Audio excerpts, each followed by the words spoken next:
대통령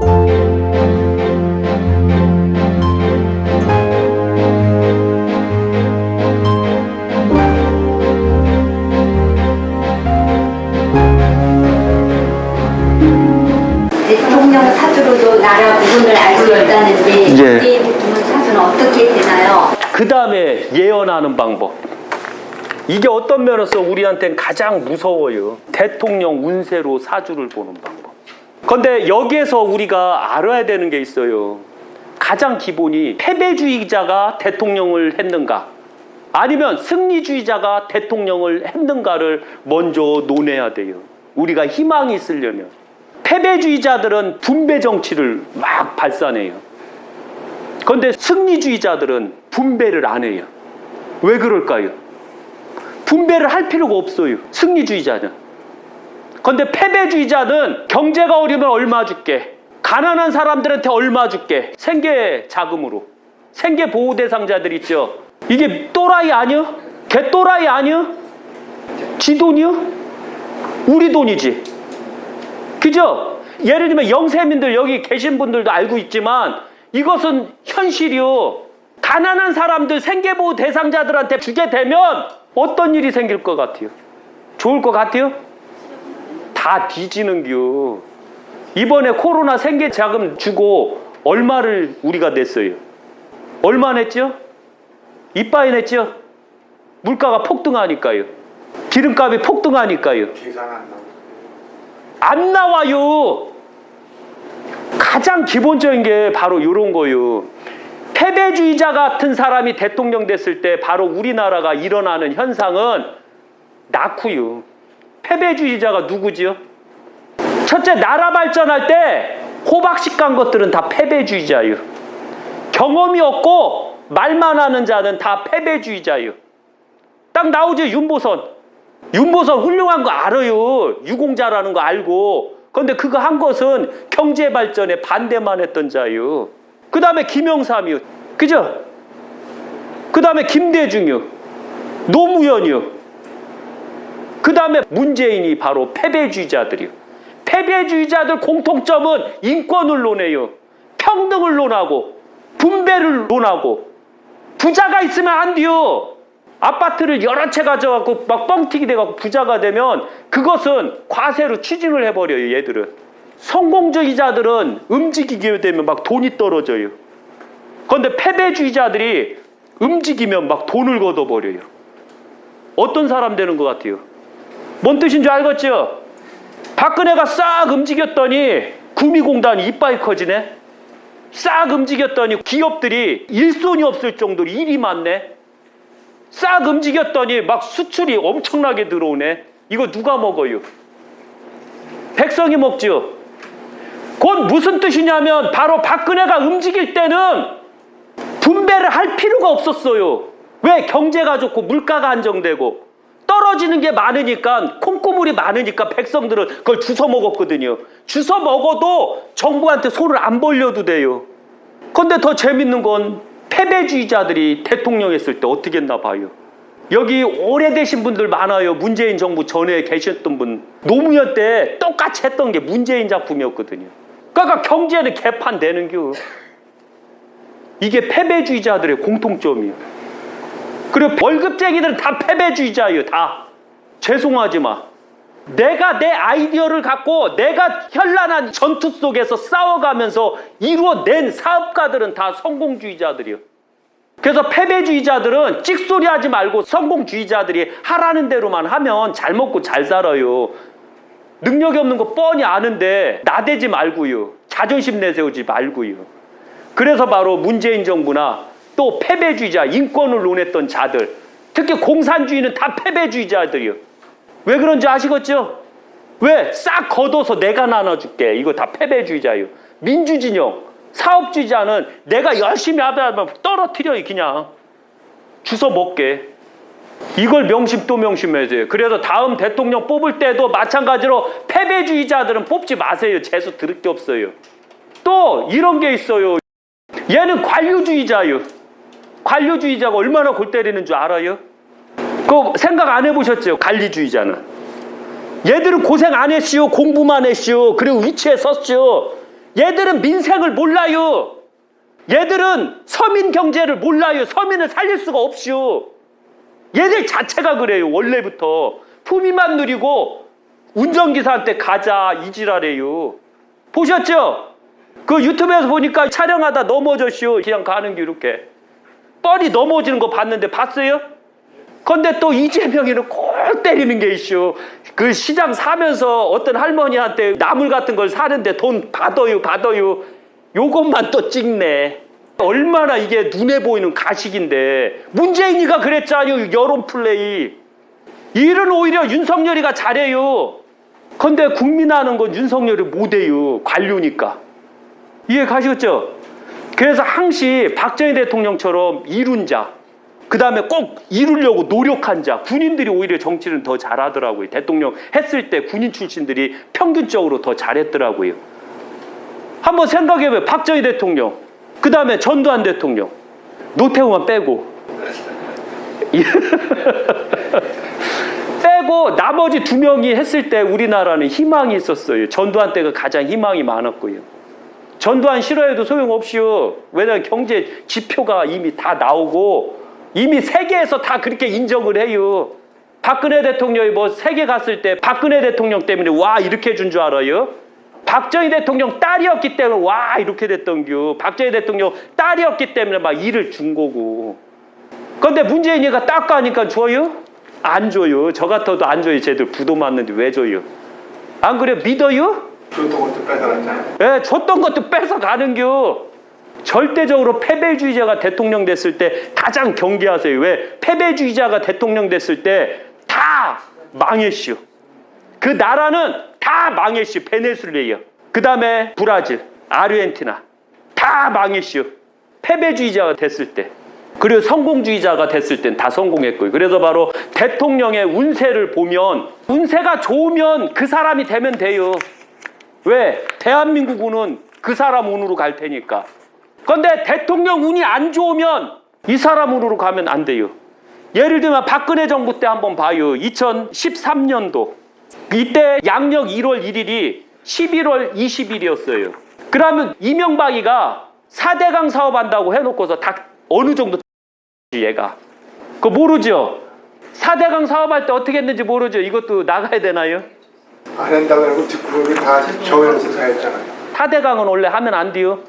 4대강만치 가장 실패한 사업은 없는겨. 보를 많이 세우고 보를 세우는 게 아니요. 습지대를 많이 세워야 되는겨. 늪지대를 많이 세워야 되고. 금강이 다 막은 다음에 고기가 없었어요.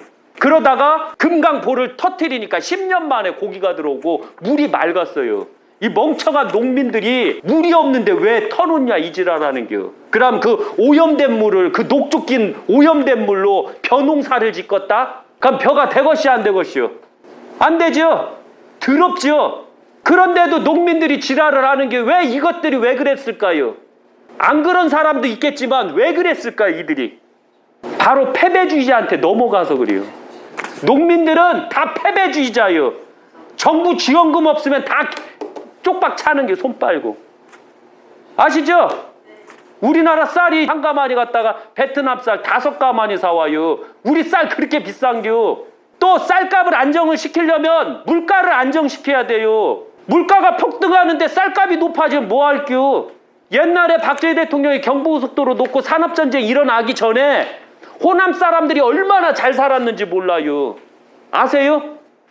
호남 거지는 굶어 죽는 거지가 없고 쌀밥을 먹는다고 하잖아요. 조금만 노력하면. 왜? 평야가 많으니까. 강원도나 경상도는 보릿고개 때 이빠이 고생하거든요. 근데 이 호남 거지들은 고생을 안 해요. 이런 걸 알아야 돼요. 그들이 산업전쟁이 일어나가면서 물가 격차에서 문제가 생겼어요. 농사는 그대로인데 산업했던 사람들이 계속 올라갔거든요. 여기에서 다운이 됐던 거예요. 이때부터 공산주의 빨갱이 그 사상을 갖기 시작해요. 농민들 자체가 너무 안타깝게도. 그러다 보니까 계속해서 쌀값을 더 올려달라, 지원을 더 해달라 이래요. 어떤 무식한 데가 있어요. 서천에. 거기는 예를 들면 철강회사 때문에 땅이 다 오염됐거든요. 오염됐는데도 벼를 심으라고 그래요. 벼를 심으면 나라에서 다 사들여요. 그리고 다 폐기해서 없어버려요. 한심하죠? 이런 걸 명심 또 명심해야 돼요. 그런데 여기서 보면 박근혜 대통령 때는 2013년 양력 1월 1일은 음력 11월 20일이었어요. 이제 박근혜 대통령이 본격적으로 거덜난 나라를 살리기 시작하는 시점이 바로 여기서부터 나와요. 그리고 희망은 2014년 양력 1월 1일이 제가 말한 음력 12월 1일이 들어왔어요. 이때부터 시작을 한 거예요. 박근혜 정부가 본격적으로 시작한 게 14년서부터 시작해요. 그리고 대망의 전 세계를 우리가 최고의 나라로 만들 수 있는 그 기회가 바로 2015년에 있었어요. 2015년 양력 1월 1일이 음력 11월 11일이었어요. 바로 사업을 하고 해가 둥그레지는 게. 그래서 11일은 보름달이 되기 전 꽉 찬다라는 의미가 있었던 거예요. 이때 우리는 어마어마했어요. 이때 어떤 날이었냐? 이게 대통령운으로 보는 운세예요. 이때는 가보가 들어왔어요. 가보 사중금. 사중금은 물이 흐르면서 모래처럼 작은 금속 알갱이가 중심으로 쌓이는 사금이라는 뜻이요. 이 연도가 이거 기가 막혀. 이게 나붐으로 풀이하면 기가 막히게 들어와요. 그럼 이때 물이 흐르면서는 누구를 상징할까요? 그 물은 박근혜요. 박근혜가 전 세계를 흐르면서 사금 돈을 쌓아놓는다는 얘기예요. 원점 따놓은 게 바로 다 이 시점이에요. 그거 다 숲으로 들어간 거 알지요? 영국에서만 24조가 까먹었슈. 박근혜가 다 따놓은 거고 영국 여왕이 박근혜 때문에 준 원전 사업인데 가 까먹은 겨. 근데 더 재밌는 게 뭐냐면 핥아보기나 하고 까먹으면 얼마나 좋아요. 할지도 못했슈. 너무 안타까운 게 이런 사실을 알아야 되는데 너무 안타까운 건 우리 국민들이 비응신들이라 잘 몰라요. 이게 뉴스에 나온 뭐예요? 그 뉴스에 다 나온 건데. 그래서 대한민국은 2015년도에 전 세계에서 최고의 나라가 됐던 겨. 중국에 가면 시진핑하고 딱 있으면 푸틴이 있잖요. 그럼 박근혜가 서열 3위로 있었시오. 이런 대우를 누가 받아봐요. 어디를 가든 세계 정상 국가는 박근혜를 무조건 손을 잡아주고 대화를 하고 박근혜하고 어울리려고 했시오. 이런 대통령이 어디 있고 우리가 언제 이런 대우를 받아봤시오. 박정희 대통령 때 받아봤다고 봐요? 천만의 말씀이요. 박정희 대통령 때는 이런 대우도 못 받았시오. 거지 국가라. 그런데 박근혜만은 그 대우를 받고 모든 게 다 완벽했시오. 16년도까지도. 그러나 안타깝게도 2016년이 어떤 날이냐면 양력 1월 1일이 음력 12월 22일이요. 박근혜 대통령한테 가장 큰 고난이 들어서는 게 이 대한민국 자체가 3배에서 5배 고생 운이 들어온 게 이때 국군 자체는 산 아래로 용암처럼 타 내려오는 용암불이 줄금줄금 내려오는 게 가장 지저분한 게 뭐냐면 화산이 터지는 건 나라가 발전한다는 뜻이요. 그러나 용암이 분출해서 밑으로 내려온 건 몇십 년 동안은 우리는 암흑시대로 간다는 뜻이요. 너무 안타까운 것은 산화가 들어왔어요. 이것 때문에 대한민국은 2016년 망하기 시작해요. 너무 안타까운 게 이 산화 뜻이 뭐예요? 이게 누구를 뜻해? 이게 산화. 촛불을 뜻하는겨. 촛불이 흘러내리자뇨. 꼭대기에서. 그래서 산화 때문에 박근혜 대통령 대한민국은 촛불처럼 녹아버린다는 얘기요. 녹은 녹에 의해서 대한민국은 희망이 없어지고 모든 것은 다 쑥대밭이 되기 시작하는 게. 재밌죠? 대통령 운명을 갖고 이렇게 설명한다는 게. 이 주역은 패배주의자가 만든 게. 박근혜 대통령은 패배주의자가 아니요. 성공주의자였거든요. 그 아버지로부터 18년 동안 성공을 이빠이 돈을 써가면서 과외수업을 받은 겨. 박근혜 대통령 자체가. 그런데 안타깝게도 산화하는 패배주의자가 갖는 겨. 이게 더 재밌는 건 한술 더 떠서 대통령이 산화운이었다는 거 잊지 마세요. 그럼 우리나라가 희망이 있다고 봐요? 절대 없죠. 지금 제가 왜 이렇게 가르쳐주냐면 유교 약소생불사 제 신도들은 인간이 아니요. 다 신이요. 신의 법을 가르쳐주는겨. 인간이 아니요. 본인들은. 아셨죠? 제가 신이듯이 본인들도 다 신이요. 결혼을 해서 자식 있으면 완벽한 신이 되는겨. 이해 가셨죠? 그래서 바로 촛불로 망한다. 답이 나오죠? 박근혜 운명은 바로 사중금의 운명이에요. 이걸 우리는 알아야 돼요. 사중금. 돌아다니면서 박근혜는 암탉이요. 여기서 재밌는 게 있었어요. 요때 당시 추미애가 있었는데 이 추미애가 삼보일배를 하면서 갔지요. 가는 척 했지요. 여론 프레이 한다고. 그리고 아프다고 누웠지요. 휠체어 타고 다니지요.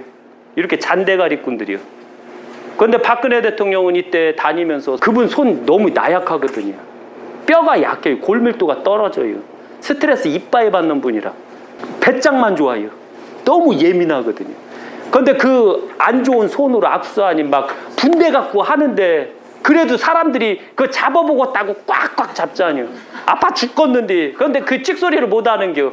그러니까 보좌관이 살살만 잡아주세요. 손 아프세요. 손 아프세요. 보셨죠? 방송에서. 그랬던 분이요. 그런 나약하신 분이 전 세계를 돌아다니면서 대한민국을 살리겠다고. 대한민국을 먹여 살리겠다고. 그것도 큰 돈이 아니라 작은 사금이요. 사금을 얻겠다고 이빠이 삐끼를 했시오. 삐끼를 한 결과 고객들이 들어왔시오. 그리고 대한민국을 부유하게 만들었시오. 최고 부유했던 게 대한민국 자체가 2015년도였어요. 그거 아세요? 그때 쌀값이 35,000원이었던 거 20kg가. 물가가 안정이 됐고 주택가가 안정이 됐죠. 그리고 우리가 서서 희망이 있었죠. 사중구매 대통령이에요. 박근혜는. 그러나 문재인은 촛불의 대통령, 사나의 대통령 다 갖고 있었고 산이 우렁차게 있었는데 이 산조차도 녹여서 없애버리고 나라 자체를 완전히 없애버리는 거예요. 화산이 터지고 용암이 줄줄줄 흐르면 어떻게 될 것 같아요? 농사 질 수 있어요? 없죠. 그 땅 회복하는데 얼마나 걸릴까요? 최대한 30년 걸려요. 30년. 너무 안타까워요. 그 다음에 문재인 정부는 더 재밌는 게 뭐냐면 18년도에 1월 1일 음력 11월 15일이 걸렸네요. 재수 들을 게 없이요. 그 다음에 또 평집, 평평한 땅에 자란 풀들이요. 나붐이 얼마나 무서운지에 대해서 아셔야 돼요. 용암이 흘러내려시오. 다시 살려면 뭐가 이루어져요? 땅을 회복하려면 풀지대가 만들어져요. 풀지대가 만든 다음에 풀지대가 끝나면 나무가 만들기 시작해요. 나무가 한두 그루, 두 그루, 세 그루, 네 그루 쓰다가 습이 만들어지는겨. 이 과정이 얼마나 어려운지에 대해서 우리는 알고 있어야 돼요. 이걸 바로 나붐에서 설명하는겨. 풀이 일어나는겨. 풀 쓸모 있어요? 여물이나 주면 딱 좋겠네. 그죠?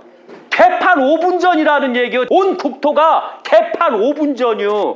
풀이 너무 많아서 살 수가 없이요. 풀이 뭐요? 한 푼 줍시오. 한 푼 줍시오. 거지라는 얘기 아니요.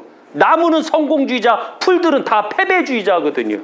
근데 또 풀은 악착같이 오래 살아요 또. 그래서 백성들은 악착같이 오래 사는겨. 나라가 죽든 말든 간에. 그리고 지금 시점 2021년 흑벽을 위로 높게 쌓아 죄인을 가두는 흑벽 감옥을 세운겨. 2020년서부터 2021년까지 감옥을 세웠시오. 감옥 보였어요? 네. 감옥이 뭐요? 코로나 감옥. 그것도 있고 또 있어요. 코로나 감옥은 어쩔 수 없이 한다지만 정부 자체에서 세운 감옥. 뭐라고 생각해요? 감옥은 자유를 뺏는 거예요. 국민들 자유를 논하면서 국민들 자유를 뺏는 게 뭐요? 이때부터 본격적으로 시작해요. 2020년서부터. 뭐가 있죠? 법을 강화시켜요. 무슨 법 엄청나게 강화시켜요. 세금 이빠이 뜯어내려고. 세금 있으면 감옥이 되는겨. 알 수 없는 감옥. 소상공인들 비영신들이요. 왜? 소상공인 단체에서 문재인을 지지합니다 했죠. 그 결과가 비영신된겨. 왜? 세금 이빠이 뜯겨요. 아주 꼬셔요. 어떤 데는 거기 있나 모르겠네요. 제가 요새 찾고 있거든요. 박근혜 대통령 탄핵됐을 때 뭐 막걸리 공짜, 소주 공짜, 떡볶이 공짜. 거기 지금 찾고 있어요. 제가 거기 가서 한번 유튜브 장렬하게 쫙 한번 해보려고요. 재밌겠죠? 딱 가서 제가 뭐라고 할 것 같아요. 좋냐? 좋아? 이렇게 해보고 싶어요. 꼭. 이걸 명심하세요. 그래서 2021년까지는 감옥이요. 그리고서 제가 2021년 1월 달에 예언하기를 뭐라고 했냐면 감옥이 완성이 되시오. 수많은 자가 갇힐게요. 감옥이 완성되면 어떻게 돼요? 수많은 자가 갇히죠. 그래서 문재인 대통령은 재수 드럽게 없게 2018년, 2020년 그 다음에 2022년까지 3년간 재수 온부터시오. 이러니까 나라 되것이 안 되것이요? 안 되죠? 바로 요런 걸 알아야 돼요. 그러나 다음 대통령은 운이 좋게 한번 생각해봐요. 김영삼이가 나라를 폭삭 망쳤시오. 그럼 누가 대통령이 돼도 망친 경제 중간으로 올라와요. 이걸 경제성장했다는 게. 말 돼요? 아시죠? 그럼 지금 경제 폭삭 망했시오. 누가 됐는데 중간에 와서 경제성장을 5% 했네. 이지랄하는 겨. 이거 또라이 아니요? 그래서 다행하게도 2022년이 지나면 한 해만 고생만 하시면 2023년은 희망이 들어와요. 어떤 면에서 운이 엄청나게 좋아요. 그런데 너무 안타까운 것은 도덕성이 없는 자가 되니까 이게 문제예요. 이게 너무 안타깝게도 2023년은 1월 1일이 12월 10날이에요. 사업의 연도. 그 다음에 2024년 1월 1일은 11월 20날이고 2025년 1월 1일은 12월 2일날이요. 악바리가 되는 겨. 그래서 2026년 박수를 치면서 퇴임을 해요. 그때 11월 13일이거든요. 엄청나요. 예, 잘했다고 하는데 이게 안타깝게도 패배주의자가 아니고 보수단체에서 나와야 되는 겨. 이 박수를 받을 자가. 그런데 보수단체는 너무 안타깝게도 완전히 를 세웠슈. 이런 놈들이 뭐라고슈. 그래가 보수들이 분열을 하는겨. 그래서 박근혜 대통령이 말이 떨어져야 돼. 그러면은 박근혜 대통령이 말한 대로 따라가세요. 박근혜 대통령이 지시한 대로 따라가세요. 누구요? 그 변호사. 걔 말 듣지 말고 박근혜 대통령 말만 믿어요. 아셨어요? 예. 다 필요 없슈. 그래서 요걸 명확하게 아시면 문제가 없어요. 그리고 2022년 대통령은 요 대통령이 돼야 되는데 금박금의 대통령이 돼요. 갑옷을 입고 칼을 들고 악과 선을 나누라. 악은 처단하고 선을 키워라. 그런데 이 대통령이 과연 누가 될까요? 이시요? 없슈. 그래서 만약에 된다면 박근혜 대통령이 다시 나와야 돼요. 아웅산 수지 여사처럼 다시 나와서 처단을 해버려야 돼요. 안 그러면 조원진이가 돼야 돼요. 처단할 수 있는 자가 조원진밖에 없으니까. 그런데 이상하게 앙케이트 조사 보면 조원진은 안 나오더라고요. 그죠? 예, 아니 세력이 없는 게 아니라 조사에서 안 나와요. 이런 멍청한 게 어디시오? 이 너무 답답해요. 그래서 이런 걸 잘 보시고 어떤 대통령이 돼야지 된다 안 된다가 결정돼요. 그리고 그 대통령이 됐을 때 문재인은 재수가 더럽게 없었다는 거 잊지 마세요. 왜? 사주에서 재수 더럽게 없게 만들었으니까. 그래서 제가 망한다 하는 겨. 바로 요 사주. 이게 비기요. 이해 가셨죠? 그럼 나도 신이 될 수 있죠. 나붐으로 보세요. 나붐으로 보면 다 나와요. 그리고 항상 나분 공부를 열심히 하셔서 2022년, 2023년, 2024년 왜 2033년에 왜 우리나라가 희망이 있는 나라가 되느냐. 그리고 다음 대통령은 그 연도 5년간은 재수가 이빠이 좋아요. 이번 되는 대통령은. 그런데 안타깝게도 패배주의자가 되면 이 운을 다 못 누리게 된다는 것. 그리고 만약에 성공주의자가 된다면 이 운을 다 누릴 수가 있다는 것. 아무리 좋아도 아무리 나빠도 그 시대에 어떤 자가 대통령이 되느냐에 따라서 국민을 이끌어 나갈 수 있는 선도자가 되느냐에 따라서 그 나라 운은 결정돼요. 일부 아무것도 모르는 김영삼과 김대중이나 그 당시 지도자 그리고 현재 인정하기 싫지만 인정할 수밖에 없는 지식인들조차도 박정희가 대통령이 안 됐어도 우리나라는 이렇게 잘 먹고 잘 살 수가 있었대요. 쉬운 예로 개또라이 같은 말을 했시오. 왜? 제가 말씀드렸죠. 세상을 망치는 건 지식인이요. 세상을 개판으로 만드는 것도 지식인이요. 이것만 명심 또 명심하세요. 그리고 세상을 살리는 것은 꿈이 있는 지식인만이 대한민국을 살릴 수가 있었고 대한민국을 이끌어 나갈 수 있었어요. 오직 박정희 대통령만이 현재와 같은 대한민국을 만들어낸 대통령이라는 거 잊지 마세요. 박정희 대통령 때 엄청 어려운 게 많았어요. 한번 생각해봐요. 고속도로가 없고 온통 자갈길이요. 부산 가려면 한 이틀이나 이렇게 걸렸대요. 차 타고. 그 기차 말고요. 내 트럭 갖고 가면. 그런데 그런 나라에서도 악착같이 해서 이렇게 잘 먹고 잘 살게 해줬는데 고속도로를 쫙 깔아줬시오. 부산까지 5시간이면 가요. 서울에서. 그런데도 개판으로 하는 게 나라 정책을. 깔아줘도 못하냐. 이런 걸 알아야 돼요. 우리는 인정을 해야 돼. 인정을. 빨리. 인정을 하고 그 인정 속에서 딴지 거는 놈들. 새마을운동 할 때 아시죠? 딴지 거는 놈들이 있으면 어른들이 그 사람들 아예 따돌림 시키는 거. 지랄하지 말라고. 잘 먹고 잘 살게 해주는데 왜 너는 딴지를 거느냐 이거죠. 이런 시대를 만들어야 돼요. 우리가 하나하나 국민의 도덕성을 갖추고 도덕이 없는 자들을 가리키고 도덕이 없는 자가 행동을 할 때 우리 스스로가 가리켜줘야 돼요. 도덕이 있게끔. 한 사람이 안 되면 두 사람, 두 사람이 안 되면 세 사람, 네 사람, 다섯 사람, 100사람이 도덕을 갖게 되면 도덕이 없는 한 사람은 따라해요. 그러나 한 사람의 도덕은 100사람이 도덕이 없을 때는 오히려 도덕이 없는 걸 따라해요. 우리가 선택할 문제예요. 일부 종교하고 유교 약사생불사는 틀려요. 유교 약사생불사는 현실 종교요. 그리고 모든 종교는 다 현실 종교가 돼야 돼요. 이상 종교는 안 돼요. 내가 죄를 안 짓고 착한 일을 하면 천국에 간다. 이거 다 개뻥이요. 갔다 왔냐라고 꼭 물어보세요. 그들에게. 그런데 그들은 또 뻥을 또 쳐요. 양심 없이. 갔다 왔다고. 천국은 그런 게 아닌데. 이런 걸 명심하세요. 그래서 내가 도덕성을 갖는 게 가장 중요하다는 거 잊지 마세요. 내가 도덕이 있으면 가족을 도덕 있게 만드세요. 가족이 도덕이 있으면 이웃을 도덕 있게 만드세요. 그리고 내가 투표를 할 때, 내가 선거를 할 때 도덕 있는 자를 뽑으세요. 이번에 보니까 서울시 있잖니 의회. 아이 개판이더구만요.